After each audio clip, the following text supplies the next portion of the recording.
شكون فينا اللي ما يبغيش البوراك خاصة في شهر رمضان؟ السلام عليكم، مرحبا بكم في قناتي على اليوتيوب. جبت لكم اليوم البوراك بواحد الحشوة بنة يكطر بالبنة. صلوا على رسول الله ونبداو المقادير وطريقة التحضير. عليها افضل الصلاة والسلام.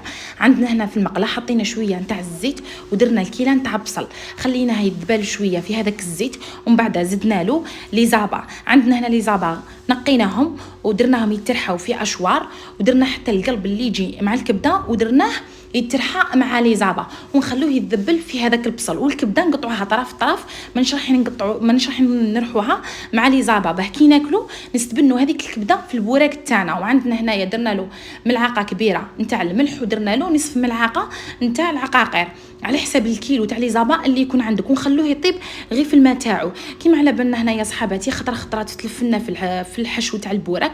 انا جبت لكم الحشو تاع لي زابا بزاف بنين، ماكش راح تستبني كامل لي زابا تقولي راكي تاكلي في الكبده وحدها. بعد ما طابت درنا لها الكميه تاع الحشيش اللي كنا غسلناها وقطعناها واللي هي المعدنوس، ولا عندك القزبر عادي باسكو اللي فيه زوج يعطونا البنه نتاع الحشيش. ومن بعد هنايا نجو البوراك نشكلوه. عندنا الخبزه تاع الديون نقسموها على 2 باه تعطينا حبه كبيره وبزاف شابه. تبعي معايا الطريقه. نديروا الفرماج ومن بعد نزيدو نديروا لافارس اللي كنا وجدناها من قبل ونكملوا نشكلوا البوراك. ومام حتى شكلت معاكم ثانيك في الفيديو، شكلت معاكم البوراك نتاع الصامصه.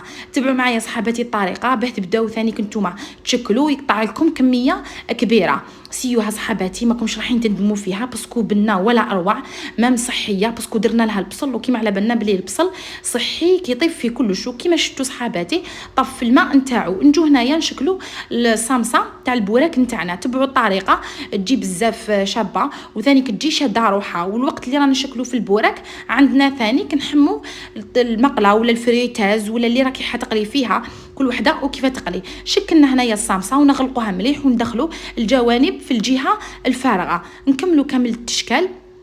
وهنايا كي تبقى لي في الاخر درت لكم حبه كومبلي كلي تبغيها ملفوفه وتبغي بزاف الديول فيها. وما تخافوش صحاباتي هكا تجي شابه ولا ديري نص تجي شابه، يجي مقرمش ويجي خفيف ويجي رائع شاهي. تبعي طريقه تاع زاهيه وراح كل حاجه تخرج لك بزاف هايله. ومن بعد نكملوا نشكلوا كامل البوراك اللي عندنا ونجو للقليان نديروها تنقل على نار متوسطه ونبداو نقلو نستفو كامل. هنايا اللي عندنا اللي حنقلو فيها نستفو ونقلو كي نبداو نقلو نقلبوها في الجهه تاع البوراك المفتوحه نحطوها ديريكت ونقلو حتى يحمر لنا كامل. سيوها صحاباتي ماكمش رايحين تندموا في هذه الوصفه. وسيو ثاني سيو باه نبدلوا شويه في الحشوه تاع البوراك كيما على بالنا اشاك فوا نديروه بعده حشوات، بس هذه الحشوه جديده وتاعي سيها ماكش راح تندمي فيها. شوفوا صحاباتي كي طيب الشباب. ما بقى لي غير نقول لكم مع السلامه، انتظروني الفيديو القادم ان شاء الله مع روسات زاهيه ووصفات عديده لشهر رمضان.